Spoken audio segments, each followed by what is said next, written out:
আসসালামু আলাইকুম ওয়া রাহমাতুল্লাহি ওয়া বারাকাতুহু। জান্নাতে যাওয়ার জন্য আল্লাহ তাআলা আমাদের বিভিন্ন আমল করার নির্দেশ দিয়েছেন, যা কুরআন ও হাদিসে বিস্তারিতভাবে বর্ণিত হয়েছে।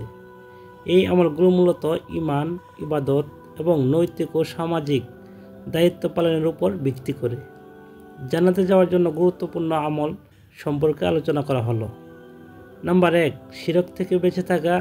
নাম্বার 2, 5 ওয়াক্ত নামাজ আদায় করা। নাম্বার 3, কুরআন তেলাওয়াত করা ও এর উপর আমল করা। নাম্বার 4, রোজা রাখা। নাম্বার 5, দান সদকা করা।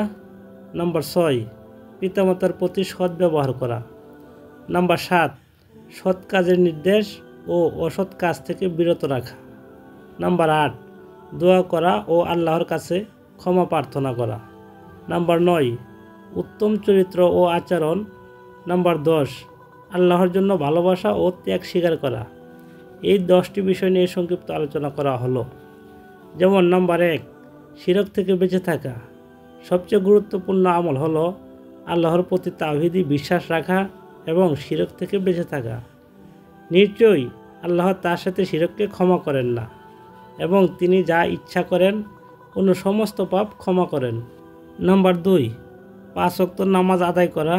নিয়মিত সালাত আদায় করা জান্নাতে যাওয়ার অন্যতম প্রধান শর্ত। যে ব্যক্তি যথাযথভাবে 5 ওয়াক্ত সালাত আদায় করে তার জন্য জান্নাতের সুসংবাদ রয়েছে। সহিহ বুখারী। নাম্বার 3, কুরআন তেলাওয়াত ও এর উপর আমল করা। পবিত্র কুরআন পড়া এবং এর উপর আমল করা জান্নাতে যাওয়ার পথ সহজ করে। এটি এমন এক কিতাব যা আমি তোমাদের প্রতি নাজিল করেছি, যাতে মানুষ এই আয়াত নিয়ে চিন্তা করে এবং বুদ্ধিমানরা শিক্ষা গ্রহণ করে। নাম্বার 4, রোজা রাখা। রমজান মাসে রোজা রাখা ও নফল রোজা পালন করা জান্নাতের পথে গুরুত্বপূর্ণ আমল। রোজা হচ্ছে ঢাল স্বরূপ। সহিহ বুখারী ও মুসলিম। নাম্বার 5, দান সদকা করা। অভাবগ্রস্তদের সাহায্য করা, যাকাত প্রদান করা এবং সৎ কাজের জন্য দান করা জান্নাতের দরজা খুলে দেয়। আল্লাহ বলেন, যারা তাদের সম্পদ রাতে ও দিনে গোপনে ও প্রকাশ্যে দান করে তাদের জন্য তাদের প্রতিপালকের কাছে পুরস্কার রয়েছে। তাদের কোনো ভয় নেই এবং তারা দুঃখিত হবে না। সূরা আল বাকারা আয়াত 274। নাম্বার 6, পিতামাতার প্রতি সদ্ব্যবহার। পিতামাতার প্রতি সম্মান ও দয়া প্রদর্শন করা জান্নাত লাভের অন্যতম কারণ। আল্লাহ বলেন, তোমার প্রতিপালক আদেশ দিয়েছেন যে তোমরা তারই ইবাদত করবে এবং পিতামাতার সাথে সৎ ব্যবহার করবে। সৎ কাজের আদেশ ও অসৎ কাজ থেকে বিরত রাখা, নিজে সৎ কাজ করা এবং অন্যদের উৎসাহিত করা জান্নাতের পথে সহায়ক। আল্লাহ বলেন, তোমরা সৎ কাজের নির্দেশ দাও এবং অসৎ কাজ থেকে নিষেধ করো। সূরা আল ইমরান আয়াত 104।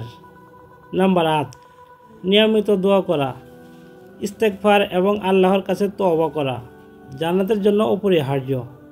যে ব্যক্তি নিয়মিত তওবা করে আল্লাহ তাকে জান্নাতে প্রবেশ করাবেন। সহিহ মুসলিম। নাম্বার 9, উত্তম চরিত্র ও আচরণ। মানুষের সাথে উত্তম আচরণ এবং সুন্দর চরিত্র বজায় রাখা। সবচেয়ে উত্তম মুসলিম সেই ব্যক্তি যার চরিত্র ভালো। তিরমিজি। নাম্বার 10, আল্লাহর জন্য ভালোবাসা ও ত্যাগ স্বীকার করা। যে কোনো কাজ আল্লাহর সন্তুষ্টির জন্য করা এবং দুনিয়াবী স্বার্থের চেয়ে পরকালের স্বার্থকে প্রাধান্য দেওয়া। জান্নাতে যাওয়ার মূলতন্ত্র হলো ঈমানদার হওয়া, নিয়মিত ইবাদত করা, ভালো কাজ করা এবং পাপ থেকে বিরত থাকা। আল্লাহর প্রতি ভরসা ও নিয়মিত তওবা জান্নাতের পথে গুরুত্বপূর্ণ ভূমিকা পালন করা হয়। আল্লাহ আমাদের সবাইকে জান্নাতে প্রবেশ করার তৌফিক দান করুন, আমিন। এরকম ইসলামিক ভিডিও পেতে চ্যানেলটি সাবস্ক্রাইব করে রাখবেন। আমার জন্য সকলেই দোয়া করবেন। আসসালামু আলাইকুম।